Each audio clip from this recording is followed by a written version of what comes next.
Olá pessoal, tudo bem? Eu espero que você esteja bem, seja bem-vindo ao canal O Gnóstico. E o que eu desejo a você que seja bem-vindo a esse canal. Esse canal existe em função do estudo da gnose cristã, né? Aqui a gente procura fazer uma reflexão, diríamos assim, profunda, mas ao mesmo tempo didática, para que as pessoas possam entender como os gnósticos cristãos estavam à frente do seu tempo e como eles descreveram todo esse processo que hoje nós nos deparamos, ok? Então, se você é novo neste canal, se inscreva no canal, toque o sininho de notificação, deixe seu like, compartilhe o vídeo, divulgue o canal, comente. E se você quiser ser um parceiro ajudante desse canal, colaborador, financiador, apoiador, você pode fazê-lo pelo pix robson.rmt@gmail.com, robson.rmt@gmail.com. Na capa do vídeo, na thumbnail, lá você encontra também a chave Pix. Ok? Muito bem.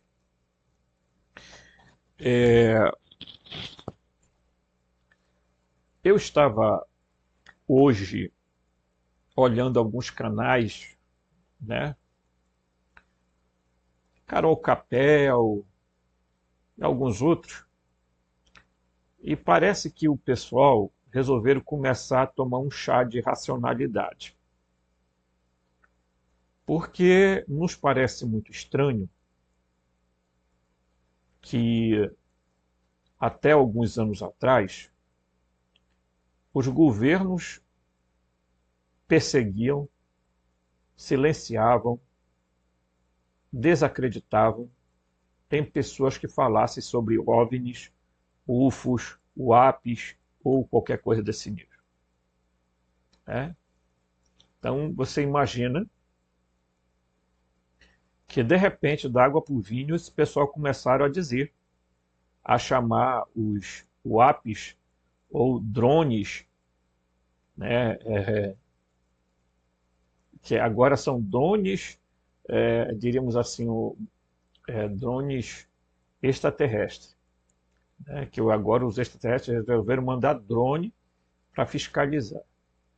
Então parece-me que o pessoal começou a cair na real de que tem alguma coisa por aí. Que isso é uma cortina de fumaça para o que está vindo. Eu vi também o Serjão, né, que é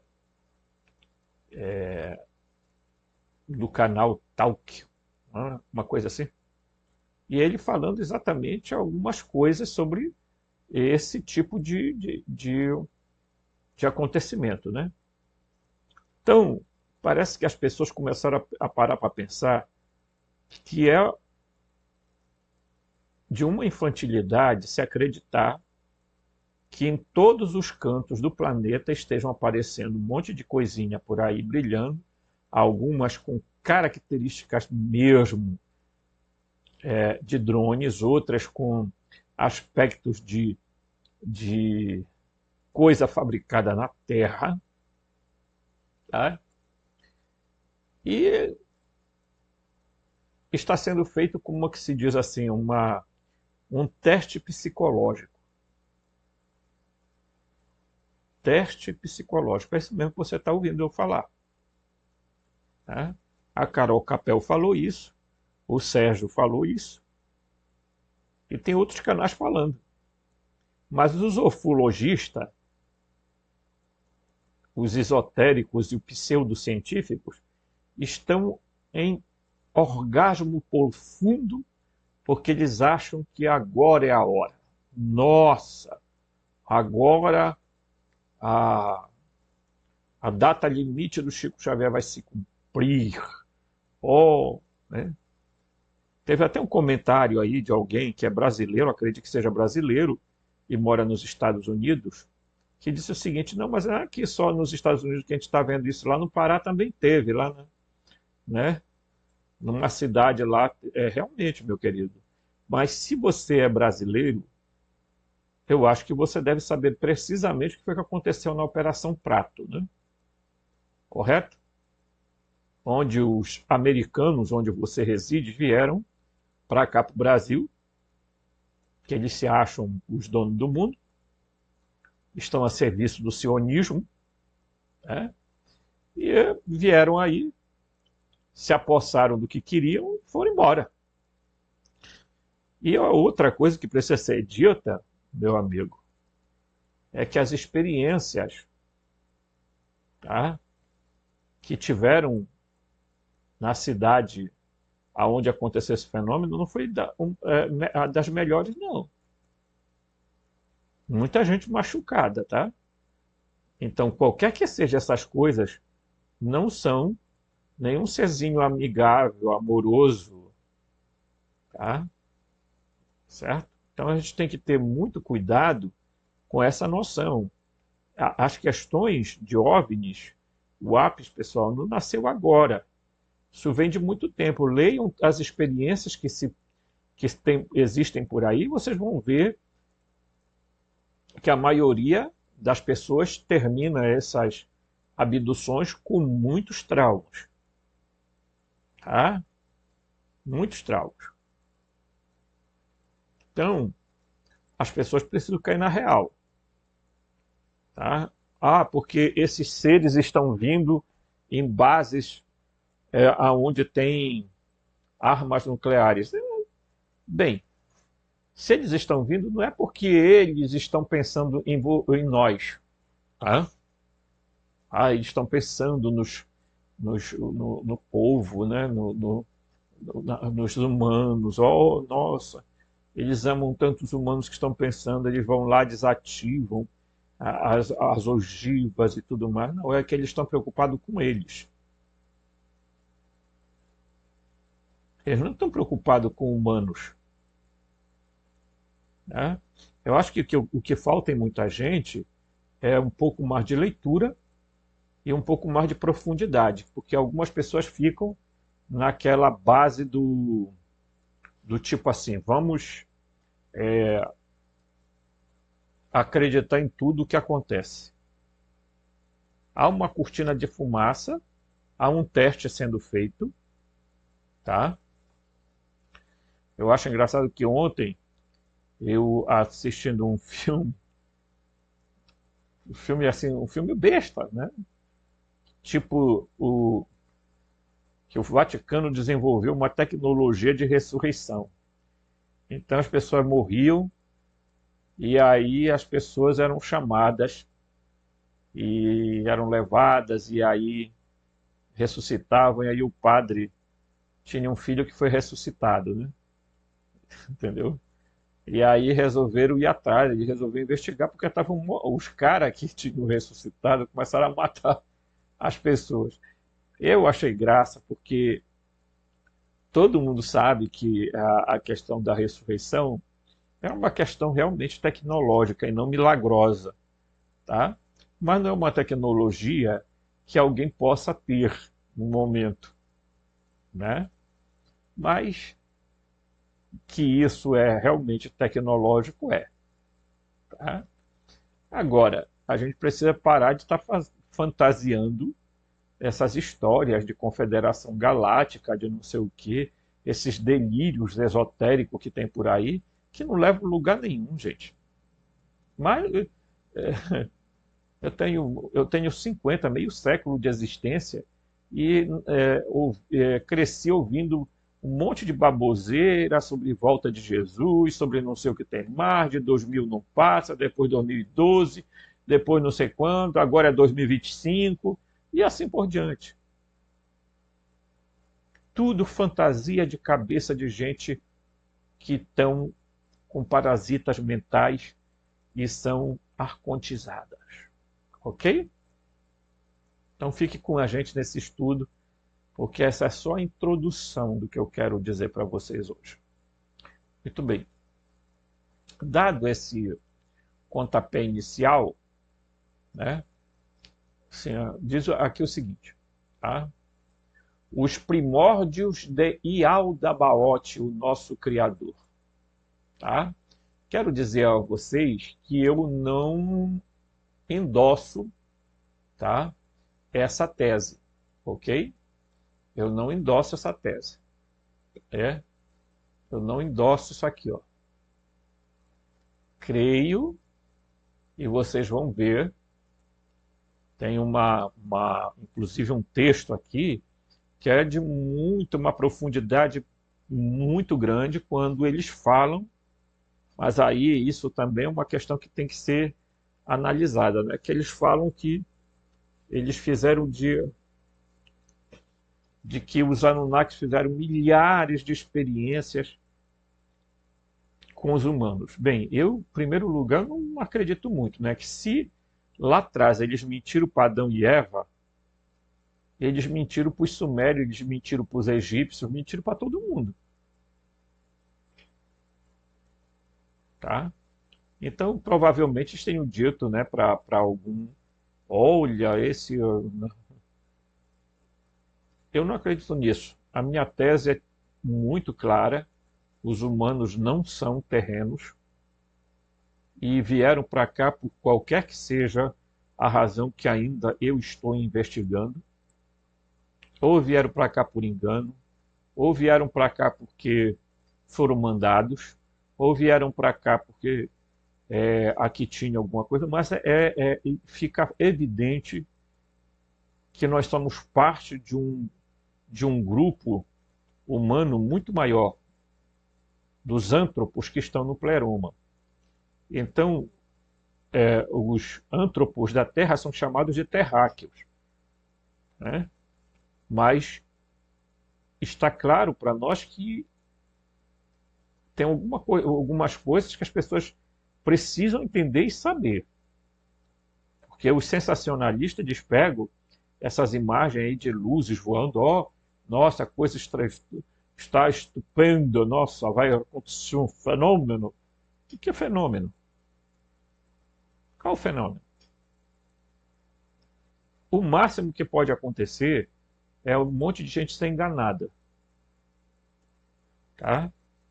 E um monte de gente morrer em contato com essa coisa arada toda. Porque sempre foi um projeto reduzir a população mundial. Sempre foi. Tá? Isso está estampado em filmes, em livros e etc. Então, pode acreditar de que tem algo se ocultando por detrás disso tudo, e eu acho que grande parte dessas aparições são, sim, produtos terrenos, tecnologia da Terra, estão enganando pessoas, estão fazendo as pessoas acreditarem de que são alienígenas, etc. Né? Ah, agora apareceu uma família que foi abduzida. Gente, a abdução sem consentimento das pessoas, é evidente que isso se chama outra coisa. Tá? Então, parem, eu peço, parem com bobagens a respeito dessas coisas. Tá? Por isso eu não perco muito meu tempo olhando essas bobagens que fico falando. Agora parece que tomaram um chá de semancol e começaram a ver que está um negócio meio exagerado. Aí começaram a botar o pezinho atrás, não, porque pode realmente estar acontecendo alguma coisa. Eu falei isso já há 2 semanas, venho falando sobre isso. Né? Mas como é o tio Robson que fala, ninguém dá crédito para um canal que tem 2.000 inscritos, tem 1.900. Né? Dão crédito para quem tem canal de 1 milhão, 2 milhões, 3 milhões de pessoas. Lamentável. Lamentável. É. Então, os gnósticos disseram, né, eles propriamente não disseram que o Yaldabaoth é o criador, mas vamos ficar com essa tese aqui, por enquanto. Né? Então ele diz que no Apócrifo de João, que está aqui, eu sempre mostro o livro, né, para vocês, porque esse aqui, ó, não é apócrifo de João, é a gnose de João, tá? Não é apócrifo. O pessoal confunde os evangelhos apócrifos com os evangelhos gnósticos. Eles não têm nada a ver um com o outro, tá bom? O apócrifo de João, tá? Ele explica, no apócrifo de João, ele explica o início de Aldabaote e como como as coisas chegaram ao ponto que estão, como lemos em Gênesis. A versão que você encontrará familiar na igreja, se você já foi. Então você poderá chamá-la de história pré-Gênesis, onde Cristo explica a João, por meio da revelação, como Yaldabaoth criou uma espécie de versão sombria do lugar de onde ele veio. Tá? E é importante as pessoas entenderem de uma vez que os gnósticos foram um pouquinho mais lá atrás, tá? Inclusive eu vou dar uma mexida aqui na câmera só para mostrar aqui as palavras. Não, aqui não, aqui não. Volta para cá, tio. Tá? Bem aqui, ó. Eles começaram com a teogonia, mostrando a origem dos deuses, das divindades. Tá? Eles mostraram como é que, né, do Uno se emanou o Birtus, a Sige, o Autogênese, etc. Tá? Lembrando que a teogonia, a cosmogonia, a cosmologia gnóstica variam de escola para escola, mas na grande maioria eles tinham algo em comum, que era identificar este ser, tá? Chamado de Yaldabaoth, tá? Samael, Saclas, e identificar este ser com o Javé, Deus bíblico. Então, antes que você venha e diga assim, quem é o Javé, Deus bíblico, os estudiosos hoje são quase que unânimes em dizer que ele é o próprio Enlil dos Sumérios, tá? Que era chamado de Namur, né? Então, o Enlil é o mesmo Javé, tá? E aí, os gnósticos identificaram o Yaldabaoth com o Javé. E se o Javé é o Yaldabaoth, o Enlil é o Yaldabaoth. Pela lógica simples. Né? Ah, não, mas as tabuletas sumerianas não tem nada a ver com o gnosticismo. Tem tudo a ver, queridão. Porque os gnósticos estavam falando das coisas da Bíblia. E a Bíblia está cheia de coisas das tabuletas da Suméria. Então parem de ficar tentando criar um monte de historinhas para ficar encasquetando na cabeça das pessoas de que a coisa é assim, a coisa é assim. Não. Tá? Se você nunca leu o material gnóstico, então não se ponha a falar em vídeo e em YouTube, não sei aonde, de coisa que você não leu, que você não pesquisou.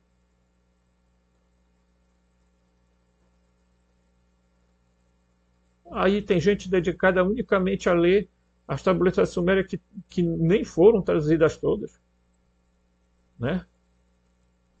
E aí ficam aí, sabe, se tornaram doutores em Anunnaki.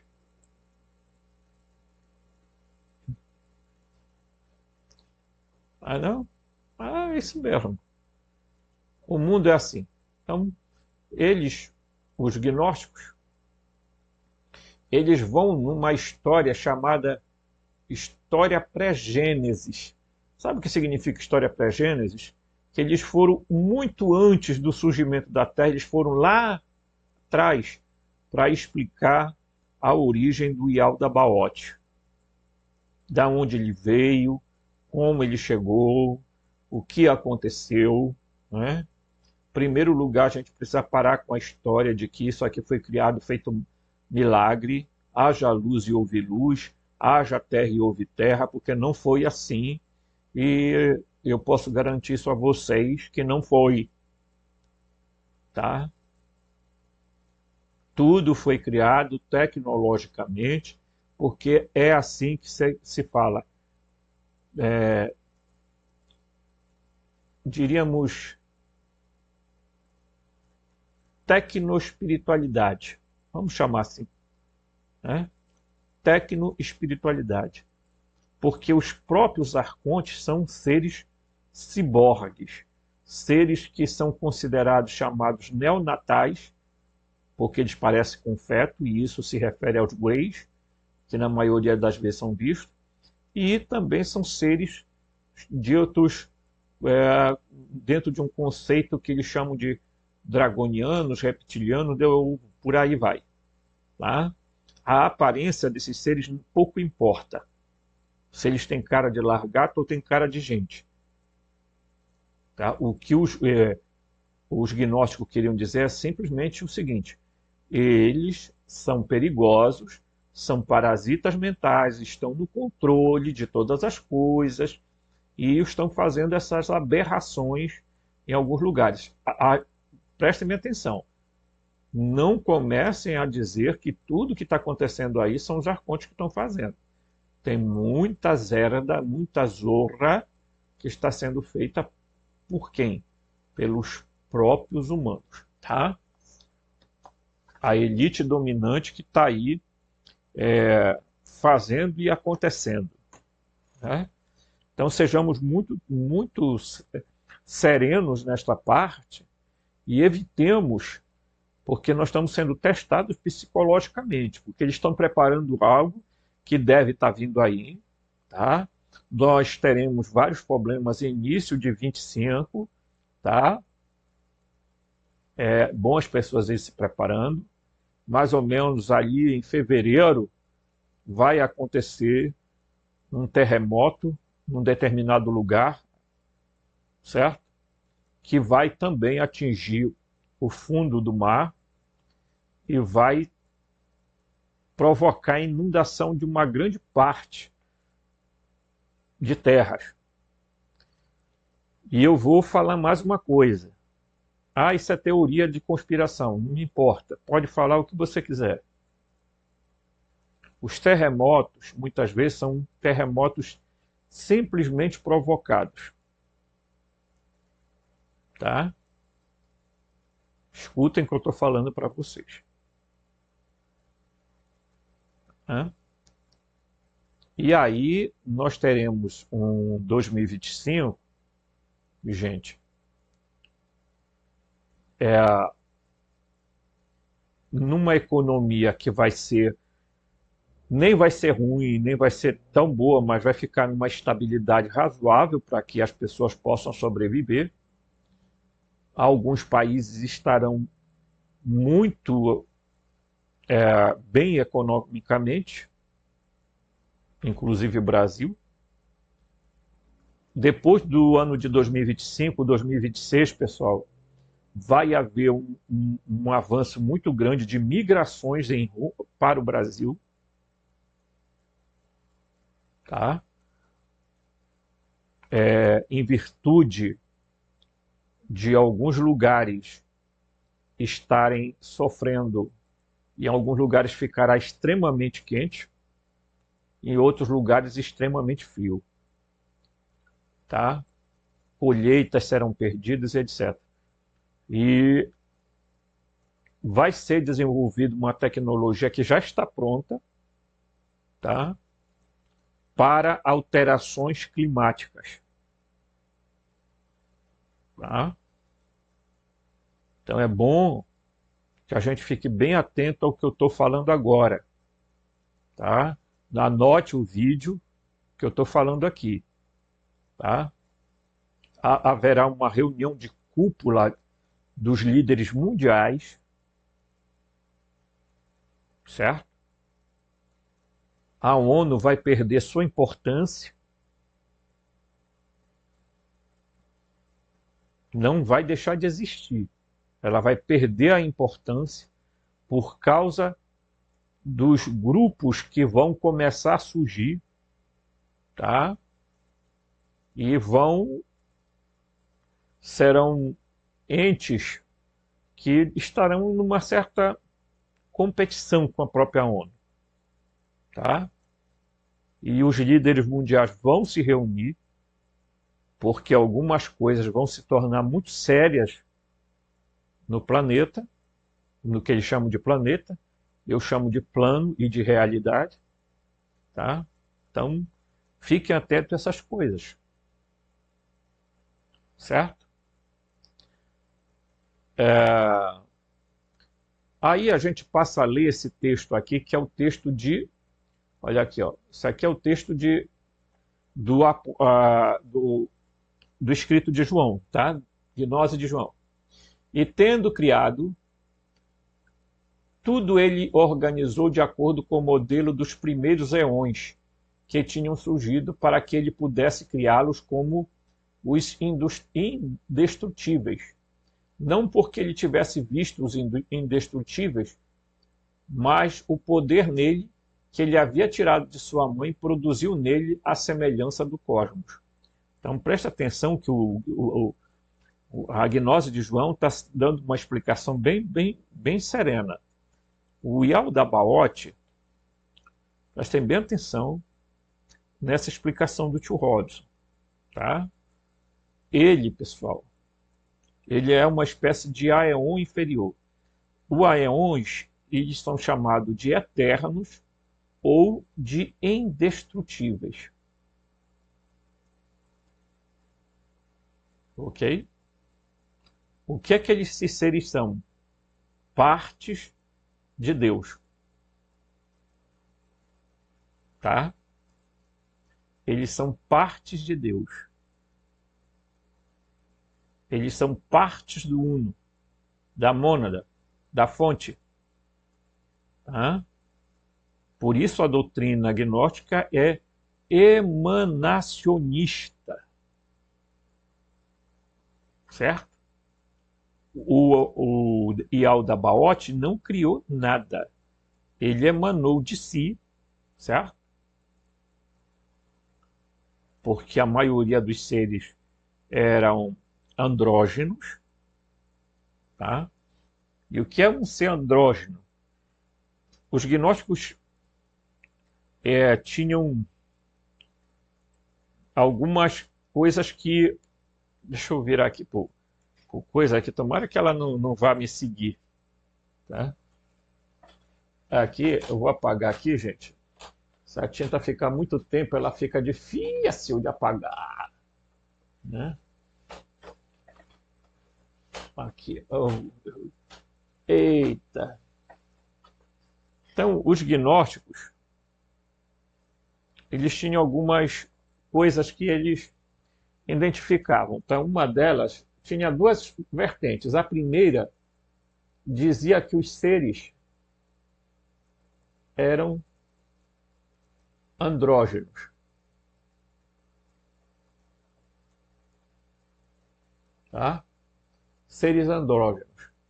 Então, eles tinham dentro de si tanto a parte, o gênero masculino e feminino. Ok?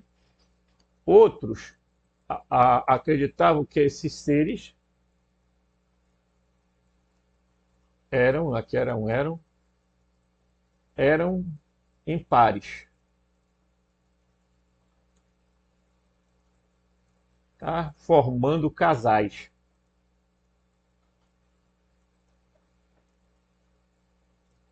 Ok? Então existiam essas diferenças aqui, tá? Um grupo dizia que esses seres eram andrógenos, porque eles tinham hermafroditas, né? Eles tinham dentro de si as duas naturezas, feminina e masculina, e outros diziam que eles eram seres formados em pares. Então eles tinham a contraparte masculina e a contraparte feminina, entenderam? Tá? Então o que é mais provável e pelo menos eu acredito nisso, olhando o que eu já li, é que realmente, de fato, eles eram andrógenos. Porque o Apocalipse de Adão vai exatamente revelar que o que eles tentaram fazer com os antropos foi separar as duas naturezas que havia em um único ser. Por isso que tem a parte lá da tirada de Eva da tal costela de Adão, que é uma bobagem, tá? Uma bobagem. Nós vamos observar que, primeiro, esses seres, gente, eles mentiram ao longo do tempo. Assim como os Anunnakis mentiram para os sumérios, tá? Contaram o que eles achavam de interessante contar, porque aquele pessoal lá não inventaram aquilo da cabeça deles. Eles simplesmente ouviram o que foi dito. Os sumérios eram desenvolvidos, mas eram escravos dos Anunnaki. Simples assim. Tá? Então, o Yaldabaoth, ele era andrógeno. Tá? Então, observe que ele vai dizer aqui que ele criou, né? Não porque ele tivesse visto, ele não viu os aeões, mas porque ele tinha dentro dele parte da Sofia. Tá? E quando viu a criação que o cercava e a multidão de anjos ao redor dele, que tinham saído dele, ele disse: eu sou Deus zeloso e não há outro Deus além de mim. Ah, olha só, ele se impôs como Deus. Tá? Daí começa a monolatria, né? Mas ao anunciar isso, ele indicou aos anjos que que o atendiam que existe outro Deus, pois se não houvesse outro, de quem ele teria ciúmes. Tá? Então essa é a lógica que os gnósticos entenderam precisamente. Tá? E eles estão falando de um texto bíblico da Bíblia, em que o Javé vai lá e diz: eu sou o único Deus, não tereis outros deuses diante de mim. Não lhe farás imagem nem escultura, nem se prostrarás diante dele, nem o adorarás. Porque eu sou um Deus ciumento, que algumas Bíblias resolvem colocar zeloso. Né? Certo? Então, se ele estava dizendo que existiam outros deuses, é porque tinham outros deuses. Como é que ele ia sentir ciúme de algo que não existe? Tá? Aqui também vemos a ignorância e a arrogância de Yaldabaoth e o início de um possível conflito entre ele e suas criações, a saber, os anjos que ele criou. Neste ponto da história, o foco está em sua mãe, ou a contraparte, não é a contraparte do Deus verdadeiro, que ele continua insistindo, esse escritor aqui, ele continua a querer dizer que o Yaldabaoth é filho da Barbelô, não é filho da Sofia. Então, pelo amor de Deus, gente, tá? Quando eu trago esses textos aqui, eu trago exatamente porque, às vezes, eu me deparo com situações que eu preciso eu próprio refutar, porque senão tem gente que depois inventa. Olha, o Yaldabaoth era filho do Bitos e da Sige, era filho do Propator e da Barbelô e tal, e não sei o quê. Não existe esse ensinamento dentro. Isso é uma interpretação do escritor. O que existe de fato e de verdade tá? Sem pestanejar, tá? É que ele, certo?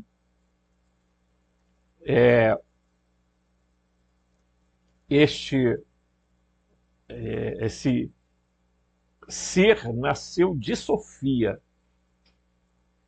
uma Aeon, tá? Que estava lá quase no finzinho, né? dos Aeões, né? Já que o Valentim vai vai sugestionar que foram emanados 30 eons, alguns 32, tá? Certo? Então é preciso que a gente tome muito cuidado na hora da gente também ler livros, porque às vezes o que tem ali é a interpretação de uma pessoa por suas concepções.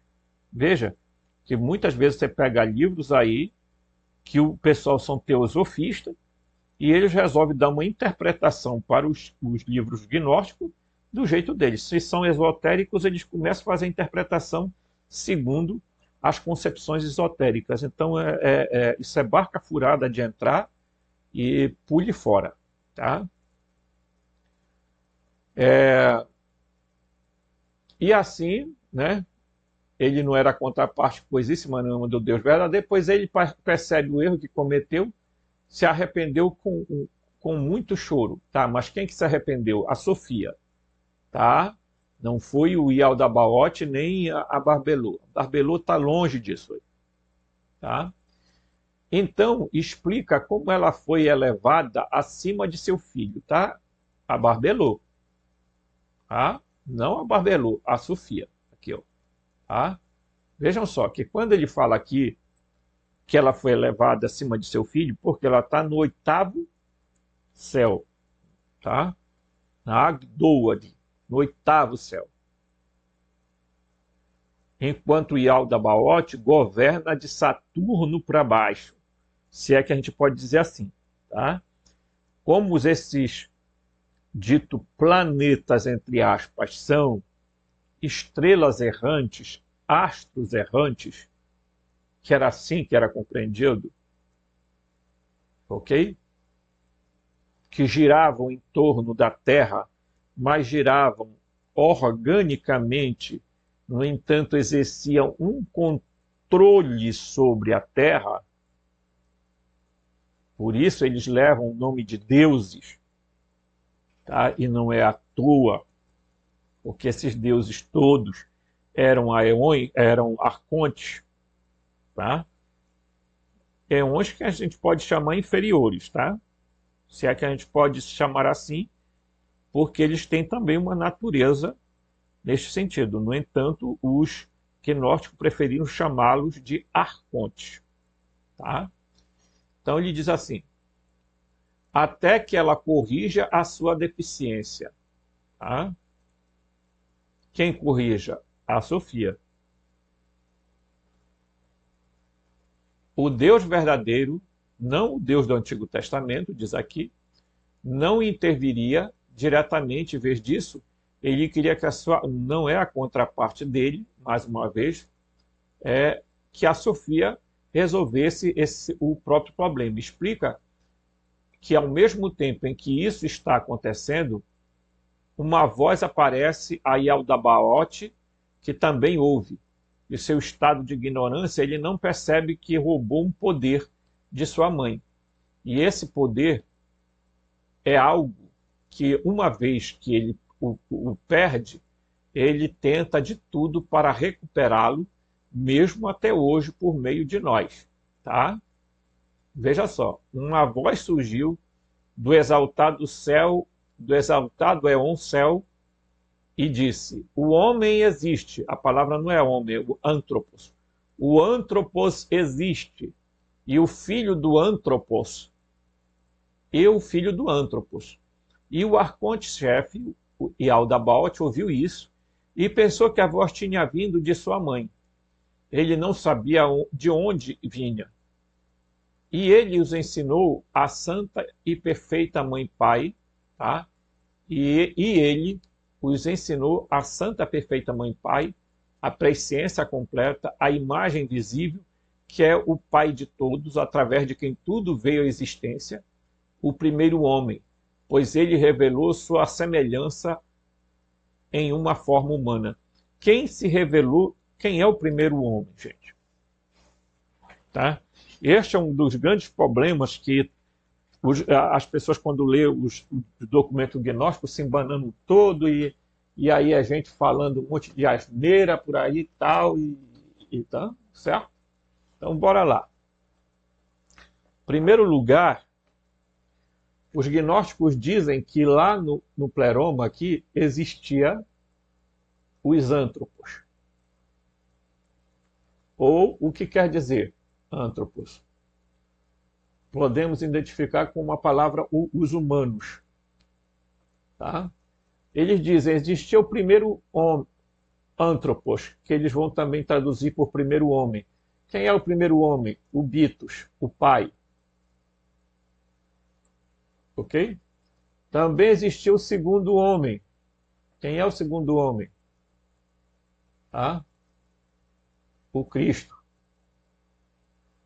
Certo? Isso está claro. Os gnósticos dizem isso, tá? Então lá também tinha o primeiro Adão. Tá? E aqui na Terra vai ter o segundo e o terceiro Adão. Ok? Que também vai ser chamado de Adão Cadmon, tá? Ou o Adão espiritual, ou o primeiro Adão, tá? Mas os gnósticos vão dizer que existia o primeiro homem, o Bitos, o segundo homem, o Cristo, tá? Que a gente pode chamar assim de antropo. O primeiro antropo, Bitos, primeiro humano, o segundo humano, o Cristo, tá? O primeiro Adão estava lá também, certo? E só que na Terra vai surgir o segundo e o terceiro Adão, à semelhança desse aqui. Tá? Vamos lembrar que o que é que está acontecendo? O Yaldabaoth, ele, ao ouvir essa voz, ele vê que o primeiro homem, que é o pai, que é o Bitos, que é o eterno silêncio, porque Bitos e Sige significa silêncio e profundidade. Tá? Mas ele também é chamado de primeiro homem e o Cristo chamado segundo homem. Você só entende isso? Então a gente vamos dizer assim, o primeiro humano e o segundo humano. Tá? Então, no momento em que Cristo está na Terra, ele diz assim, quando o Filho do Homem for elevado, atrairá todos a si. Ele está falando exatamente desse aspecto aqui. Então, primeiro, o Bitos tinha aspecto humano. A Sige tinha aspecto humano. Tá? O Cristo tinha aspecto humano. Esse negócio de achar que porque a gente fala de palavra metafísica, sobrenatural, tá? É achar que lá é uma linguagem, tio Robson, simbólica. Não é que eles queriam dizer que era, não. Parem com o negócio de simbolismo, gente. Deixem de besteira, de fantasia asneira. Esses seres que estavam lá tinham, sim, fisicalidade, corporeidade. Parem pelo amor de Deus, parem com isso. Se vocês quiserem continuar no engano, continuem, fiquem nessa fantasia aí louca. Tá? O Yaldabaoth não fez algo, ele viu algo. Tá? Então os gnósticos achavam que, por exemplo, nós humanos, o segundo e o terceiro Adão foram criados, né, do tipo assim, eu vou criar algo semelhante ao que eu vi. Tá? Mas não era igual. Tá? Então vamos ler a coisa do jeito que a coisa é dita e não querer fazer interpretação simbólica. Tá? Então o primeiro homem, né, tá? Pois ele revelou a sua semelhança em forma humana, está aqui. Né? Então as pessoas ficam inventando um Deus assim, sabe, fora da realidade de tudo, sabe? É tão triste isso, gente. É tão triste, triste demais. E todo o Aeon, arconte-chefe tremeu, e todo o Aeon do arconte-chefe tremeu. É tanto que eles vão chamar, certo? Eles vão chamar de Aeon os arcontes, tá? Eles vão chamar de arconte-chefe o Yaldabaoth. E as fundações do abismo tremeram, e das águas que estão acima da matéria. Então lembrem-se, tá? Que na figura aqui atrás, eu já expliquei isso, da cosmologia também aqui, ó. Certo? Existia um mar primordial, tá? Que eles entendiam, que separava este mundo deste mundo para cá. Então, este mundo é o físico, este outro é o proto-metafísico e este outro é o metafísico.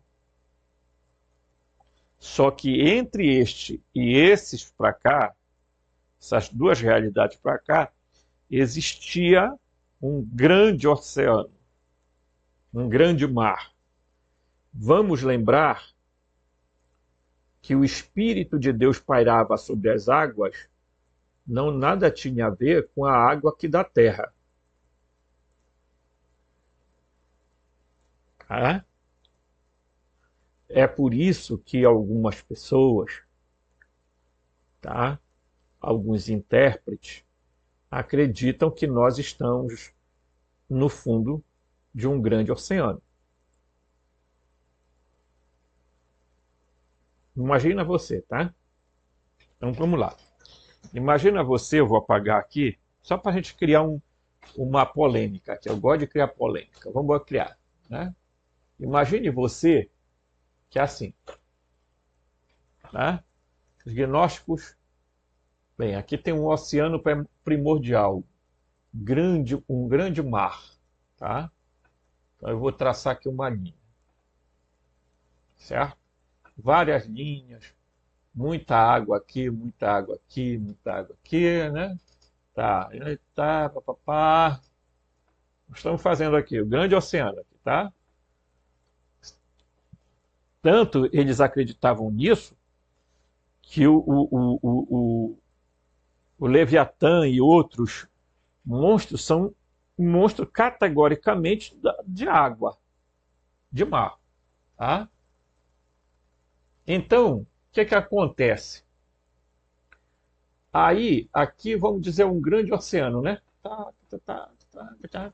Tio Robson. Tá, então, aqui já seria, vamos colocar aqui uma terra, uma suposta terra, tá? Hã?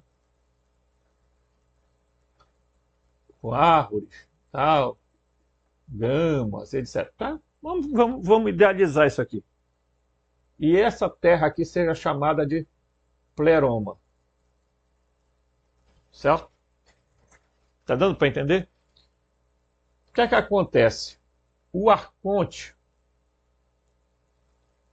veio um ser, o Bitos, o pai, veio bem aqui na beirada do mar. É assim que a gente tem que entender, pessoal. Não adianta a gente querer entender de outro jeito.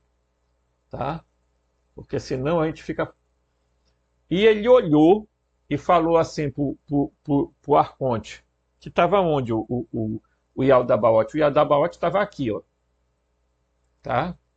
Vamos pegar aqui assim. Vamos chamar que isso aqui, essa região aqui, seja uma... Tá? E ele, quando olhou para cá, ele viu a imagem. Mas essa imagem que ele viu estava distorcida. Ok?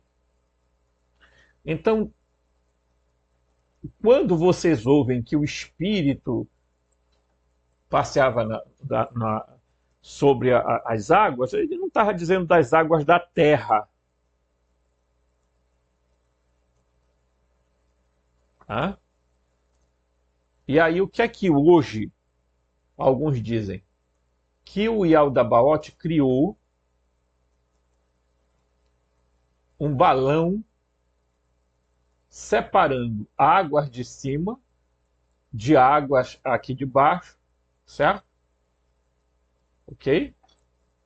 Olha só. Então, observem o que vai acontecer aqui. E ele separou, porque isso aqui que ele chama de água, alguns chamavam de outros elementos, tá certo? Estão chamando de outros elementos aqui, ok? A caixa, éter, outros deram outro nome. Então, ele soprou aqui dentro, tá? Ele fez como se fosse um balão e criou uma terra aqui, né? Com a atmosfera e tal, as estrelas, aqui, ó, tá? Vamos lá.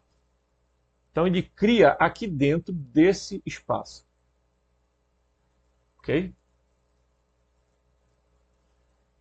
Essa era a ideia que se tinha. Então, portanto, por isso que vocês vão ver que os terraplanistas vão insistir na ideia de que existe um domo, que a Terra seria exatamente plana e que aqui teria um domo que impediria que a água entrasse para cá, as águas de cima. Aqui dentro tinham águas, tá? Porque ficou aqui dentro águas. Isso aqui é uma engenharia tremenda, né? Então eles acreditam que, na hipótese de que a Terra pareça, né, com... Isso aqui não é muito parecido com você criar dentro da... É tipo assim, deixa eu ver aqui, como é que a gente pode usar uma linguagem? Uma redoma, mas essa redoma, esse domo, isso na verdade nada tem a ver com algo para proteger os humanos, tem algo para ver com prisão dos humanos.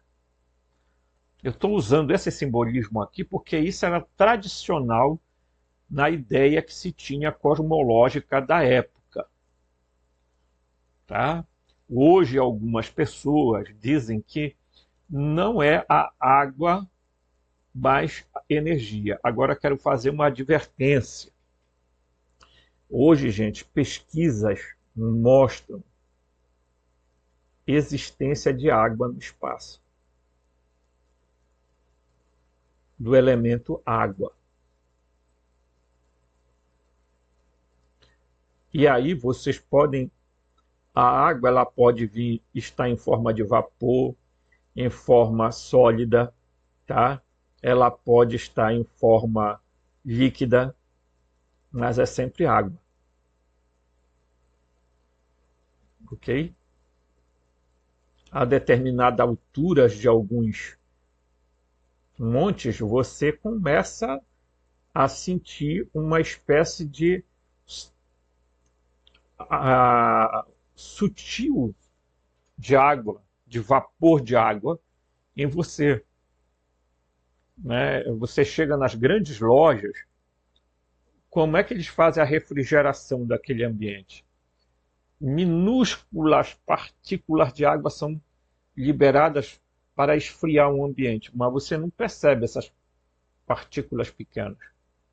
Tá? E a água, ela é um grande condutor de energia. Tá? Certo? Tanto que há uma ideia dos espíritas chamado... eles chamam de uma espécie de líquido, algo que é primordial. Tá? Mas nada é mais primordial do que a água. Porque como é que você explicaria o nascimento dos seres humanos dentro de uma bolsa com água? Como é que uma criança está dentro da barriga de uma mãe, tá? E ela está respirando lá dentro? Ah, mas ela está respirando por onde? Pelo nariz da mãe dela? Da criança? Quem disse isso? Ah, ele está dentro do líquido aminoático, certo? Então, não é de se estranhar que na teoria evolucionista o Darwin vai desenvolver a ideia de que algo saiu da água, foi para a Terra e da Terra foi evoluindo, se tornou um réptil, depois se tornou não sei o quê, se tornou um quê, não sei o quê, um lêmure, depois veio, terminou um macaco, um gorila, até chegar aos humanos.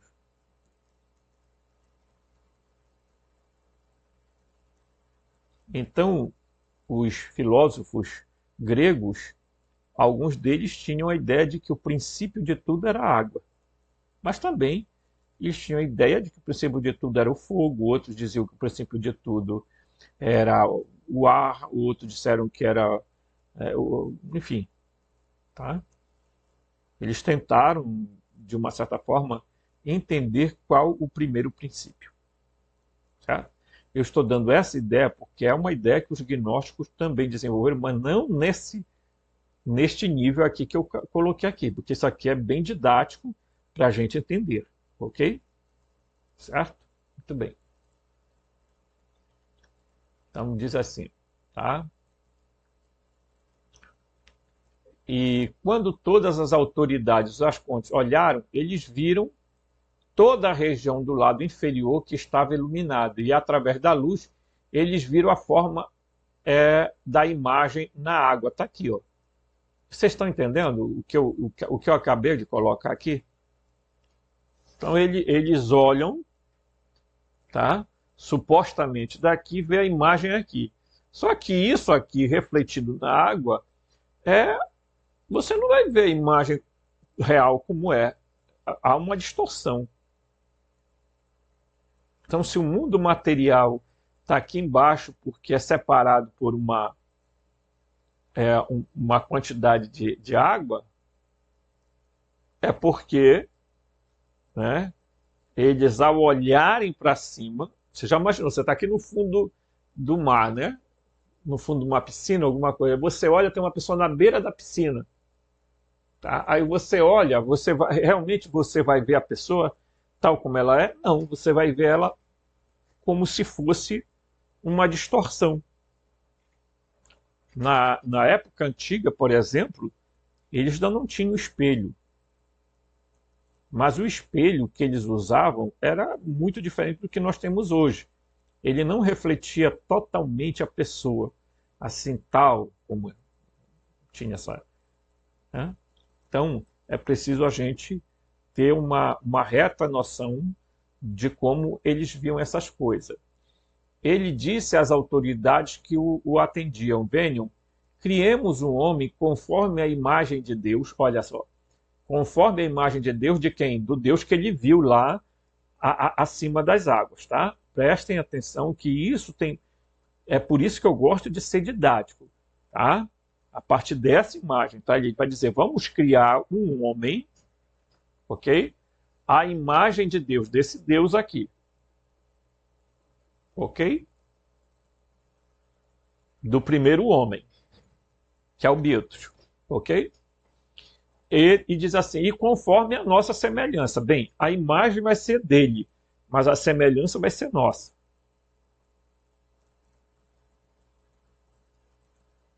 E aí eu vou daqui a pouco para um outro texto para mostrar a vocês que há um equívoco enorme na forma como as pessoas ensinam as coisas. Tem muita gente ensinando coisas, pessoal, no base do achismo. Eu acho, eu penso, eu sinto. Desde quando sentir algo é parâmetro para você julgar o certo do errado? Hum?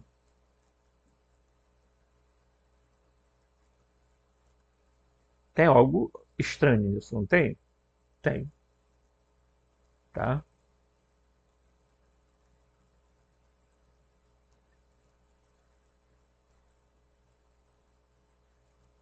Você precisa ter muita clareza nisso, entendeu?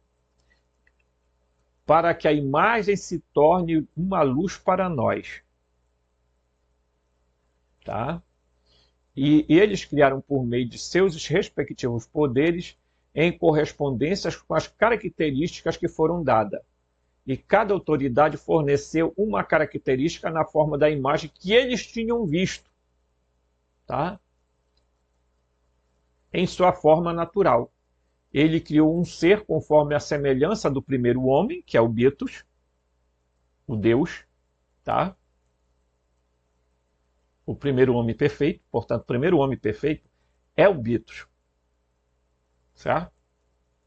E eles disseram, vamos chamá-los de Adão. Seu nome se torne um poder de luz para nós. Tá. Agora eu vou aqui com vocês procurar um texto que eu deixei marcado, tá, gente? Só que aí é difícil a gente encontrar assim. Eu tenho que vir procurando aqui porque, tá? Eu tenho vários textos aqui, certo? E aí eu quero vir aqui aonde eles... Ah, aqui, ó. Então diz assim, ó. Olha aqui. Vamos pegar só esse texto aqui, ok? Nas tradições religiosas ocidentais, Deus é convencionalmente concebido como o criador, legislador e rei semelhante ao humano. Preste atenção no que nós estamos lendo. Na Bíblia hebraica, ele não é retratado como uma divindade incorpórea, tá? Então aqui, ó. Ele não é retratado como uma divindade incorpórea. Portanto, quando os teólogos tentam camuflar a imagem do demiurgo, dizendo que é uma linguagem antropomórfica, não é linguagem antropomórfica. Estes seres, eles eram exatamente como descritos. Simples. O Betos, por exemplo, dos gnósticos, é um antropos, é um humano.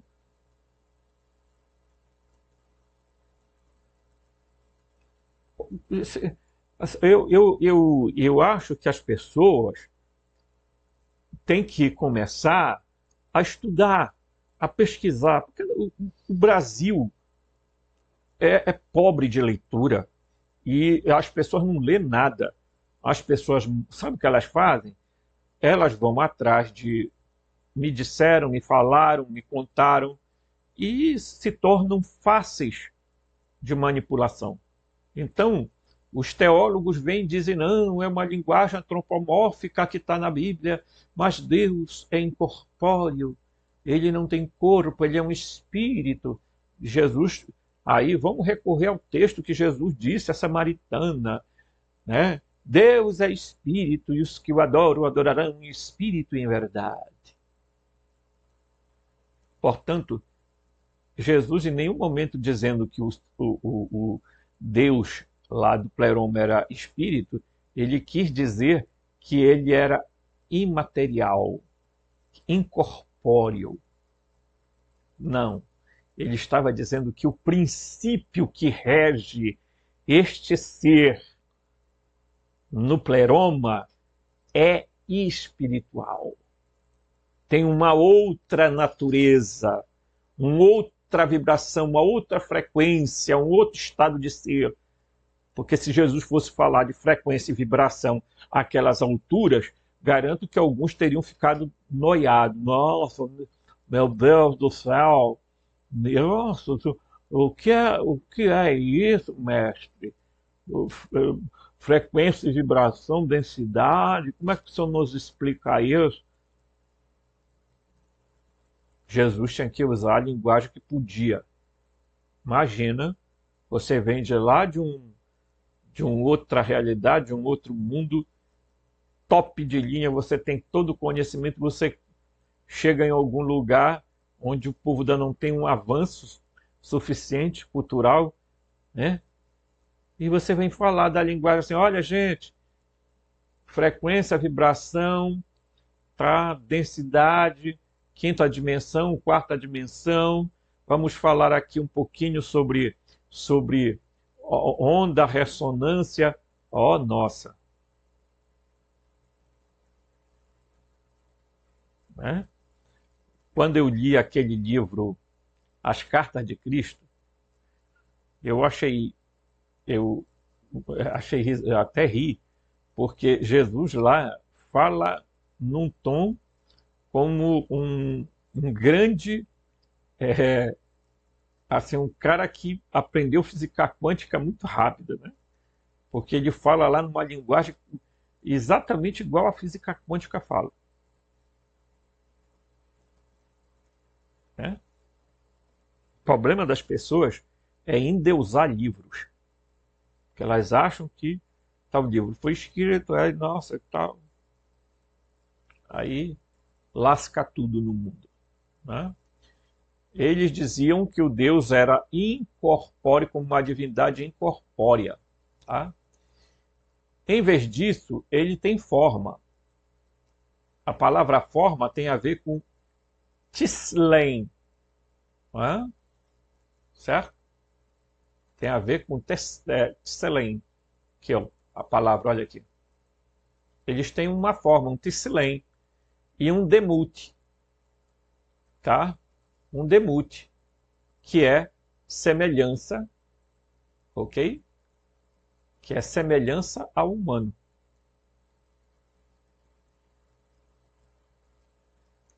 Agora vamos lá, né? O que foi que o Yaldabaoth disse? Vamos criar um ser, a imagem Teslen de Deus, do Beatus, e a nossa semelhança. Aí a nossa semelhança é a essa palavrinha que está escrita aqui, demute, tá? Então, o que o Yaldabaoth fez foi, Teslen, gente, quer dizer algo concreto. Então Deus tem forma. Tanto o demiurgo tem forma, como o Deus do pleroma tem forma. Tem corpo. Tá?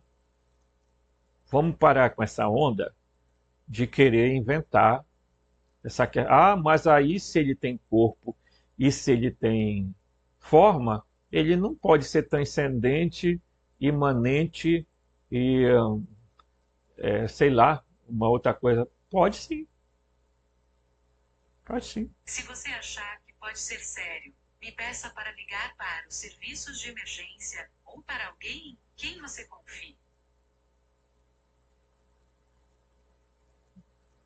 Nossa, tá vendo a loucura dessa bendita. Essa vozinha que vocês ouviram aí é da inteligência artificial aqui, né? Imagina, né? Então, ele não pode ser transcendente, ele não pode ser imanente, ele não pode ser não sei o que mais. Pode.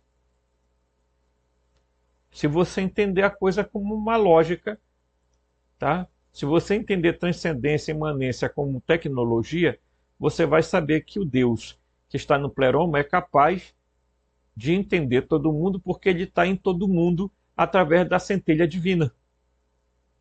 Simples assim. Né? Até porque essa linguagem de transcendência, emanência, para qualificar um Deus, está muito mais para a filosofia platônica, aquela coisa de que o ser, né, teria que ser, não sei o que tem mais. Não, gente, Deus tem forma, Tselem, e Deus tem semelhança. Aí, quando se pega o Tselem, você vai na raiz filológica da palavra Tselem, quer dizer algo concreto, pessoal.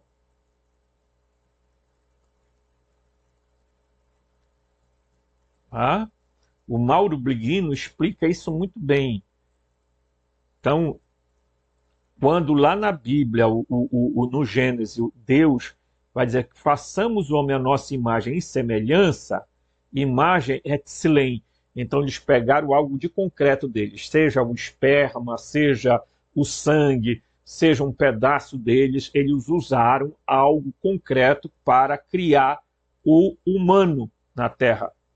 Se você entender como criar o humano. O Demiurgo não tem poder de criar nada, ele é mimético. Então, o máximo que ele fez foi tentar imitar alguma coisa já existente. Veja que ele vai chamar os arcontes e cada um vai pegar uma característica do que supostamente eles olharam e viram. Para ele não se perder, ele disse, bem, vocês vão me dizendo como foram as partes. O braço. Tanto é que a criação, um traz um braço, outro traz a perna, outro traz a pele, outro traz o não sei o quê, não sei o quê. Sabe, vamos montar um ser tipo assim, gente. Sabe como se o Frankenstein? Parece que eles foram montando peça por peça. Não, essa peça não encaixa aqui, bora encaixar para cá. Bota isso aqui. É assim. E eles criaram um corpo biomecânico que tinha uma psique. Só que esse ser não levantava, não se mexia, não se guardava. E aí foi que os aemões, junto com a Sofia, tiveram a ideia de vir soprar nos ouvidos dele para eles soprar. E quando entrou a vida divina dentro de nós, a centelha divina, aí foi que o homem começou. Aí foi que o Aldabaoth ficou bravo. Por quê? Porque o homem era muito mais brilhoso do que ele, muito mais iluminado, e iluminado literalmente, tá? O corpo de luz dele brilhava muito. Né? Então é só juntar os pedaços que a gente entende. Né? Então veja só. Aí diz aqui, ele possui partes do corpo, tá? Um rosto, mão, orelha, boca, dedos e pés. Ele está entronizado nos céus, mais alto que governa o universo de seu templo celestial. Isso ele está falando do Demiurgo. Tá? Então, nas Escrituras, ele é louvado como o Deus dos céus. Ele é o Senhor astral, né? Conhecido como Deus cujo trono é o céu e cujo escabelo é a terra. Ele fala com os israelitas dos céus, e sua imagem luminosa e corporificada, o Gabod, ou Gavod, pode ser vista no céu por visionários como Ezequiel. Então, olha só, gente, o Yaldabaoth é corpóreo, cai por terra esse negócio de dizer que Yaldabaoth e os arcontes são seres, diríamos assim, tá? São seres inorgânicos. Não, gente, parem com isso. Mais uma vez eu vou pedir. Por gentileza, parem de falar besteira. Eles são seres orgânicos. O Deus, o Yaldabaoth, o Deus da Bíblia, que é o mesmo, o Javé, o Enlil, o Brahma, etc., etc., todos têm corpos, forma. Tá? Simples assim. Vamos parar com isso. Os humanos na Terra foram criados com a imagem Tselem. Tá? um material concreto, tá? E este ser que nos criou governa o mundo dos céus. Quais céus? Lá de Saturno. Quem era o deus do vento, da tempestade, dos céus, dos ares, era Enlil, o mesmo Javé, o mesmo Yaldabaoth, gente. Portanto, quando na Bíblia eles descrevem ele com nariz, com mão, com boca, com pés, era exatamente isso.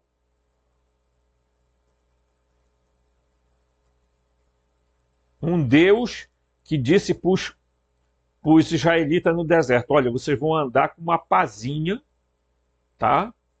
Um negocinho, porque quando vocês fizerem cocô, vocês vão cavar o buraco e vão tapar, porque eu sou Deus santo e não quero passar no meio onde tenha merda. Eu não quero pisar em bosta.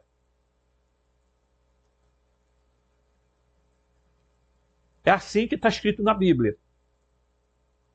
Ora, se fosse um Deus onisciente, transcendente, onipotente, onipresente, onisciente, oh nossa, ele estaria preocupado com cocô no chão de alguém.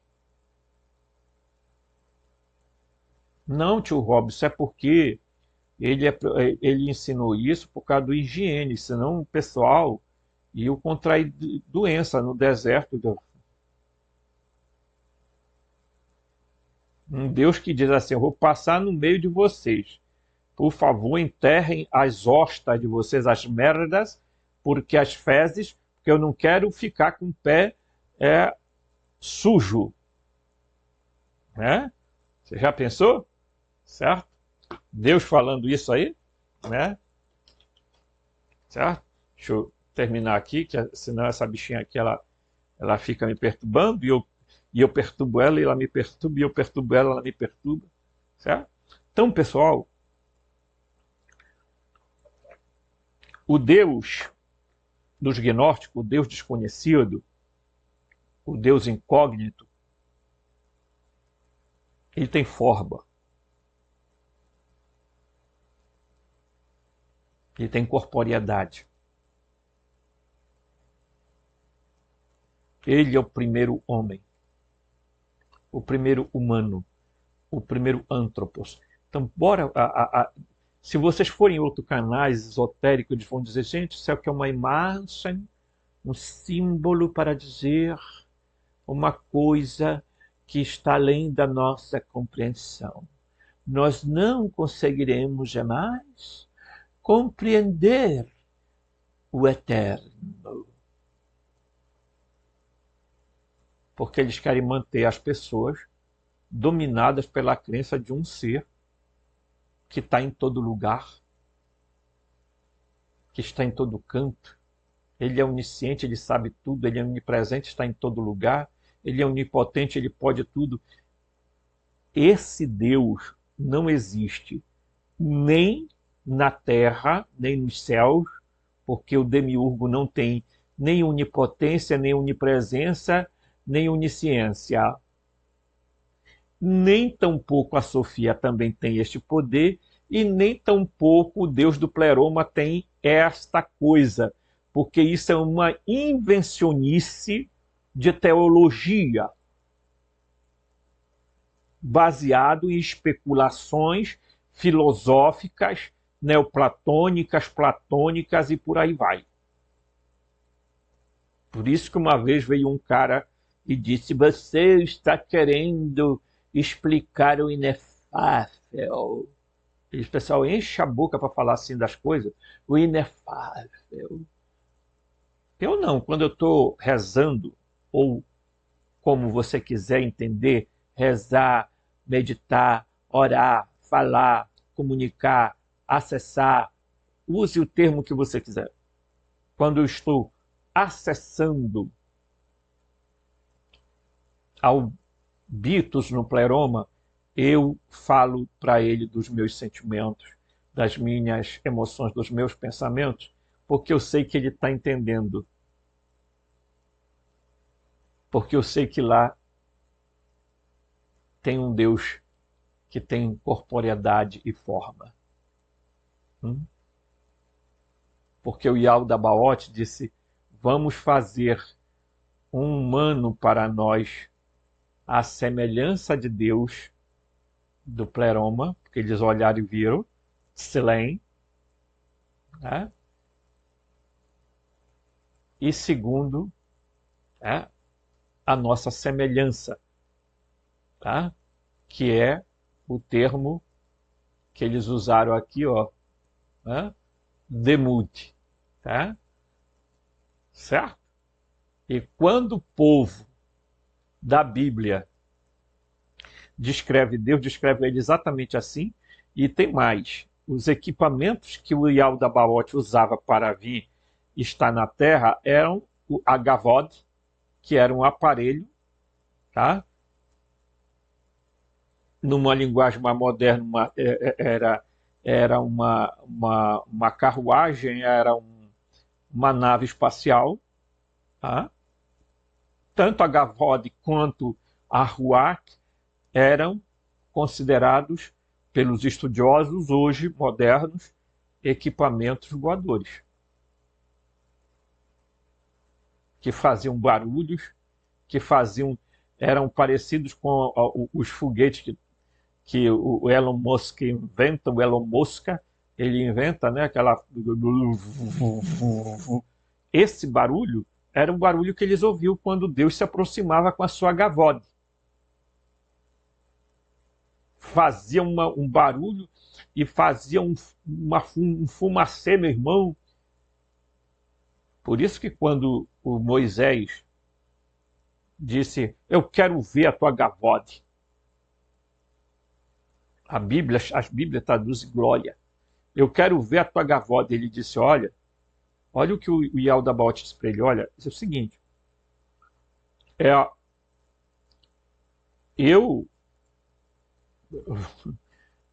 o máximo que eu posso fazer por ti é o seguinte, ninguém pode ver a minha Gavod e continuar vivo.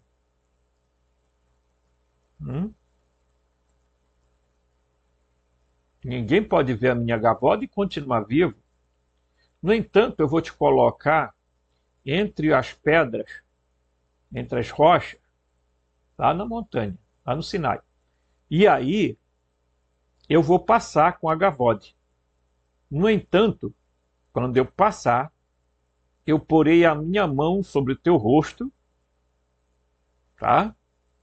Para que tu apenas me veja pelas costas. Como diz do Mauro Bliguino, ele não tinha controle nem sobre o equipamento que ele andava, porque ele mandou Moisés se esconder e mesmo assim deu problema. Porque quando Moisés desce de lá, a cara do Moisés está toda lambregada, tá? De uma luminosidade, que não era brilho espiritual não, gente, era contato extraterrestre de 9º grau. O bicho saiu chamuscado, porque o Yaldabaoth, o Javé, não tinha controle nem para proteger o próprio Moisés. Então, todas as vezes que ele vinha falar com o Moisés, ele dizia para o Moisés, ó, eu vou tampar o teu rosto, porque o bicho devia ser feio mesmo. E ele disse assim, para tu não me ver, né? Porque ninguém pode me ver e ficar vivo, claro. O cara morria. Já pensou você olhar para um ser que se diz Deus, mas a cara é um negócio fora do normal? Aí é dose, né? Então, todas as vezes que ele ia lá no Monte Sinai, ele dizia para o povo não se aproximar de lá, que era trovão, relâmpago, fumaça, fogo. O povo ficava apavorado aqui debaixo. Porque o Moisés ia para lá, passava 40 dias para lá.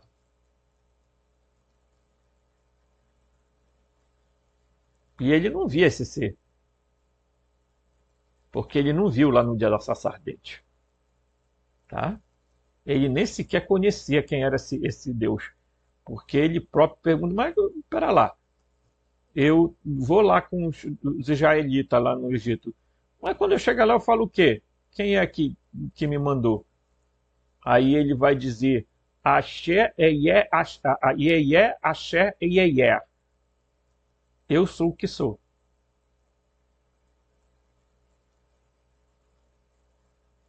É? E daí surgiu Iode Revavirê. E Moisés não sabia nem quem era essa criatura, nem quem era este ser que habitava o Monte Sinai. Mas os gnósticos sabiam. E disseram, ele é Iau da Baot. Forte abraço e até o próximo vídeo.